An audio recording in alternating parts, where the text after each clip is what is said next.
Guys, अस्सलाम वालेकुम। ये मस्जिद है मौला गुलाम महाल में। इसका मौलवी जो है मुअज्जिन जो है मोहम्मद अजनान जफ़र है। उसने ये ऑफ़र दी है कि जो बच्चा भी इस मस्जिद में आएगा कुरान पढ़ने 5 बजे से 5:30 बजे से शाम 6 साढ़े 6 बजे तक, उसको रोज़ाना 10 रुपये दिए जाएंगे एक बच्चे को। जितने बच्चे आएंगे सबको 10-10 मिलेंगे रोज़ाना के हिसाब से। महीने का 300 रुपया मिलेगा। जो भी बच्चा कुरान सीखने आएगा तर्जमे के साथ डॉक्टर इसरार अहमद के कुरान के मुताबिक चला जाएगा यहाँ पर डॉक्टर।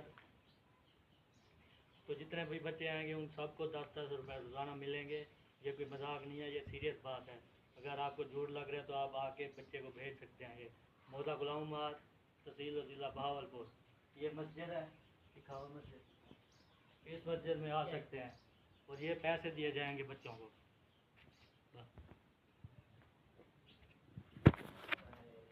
कितनी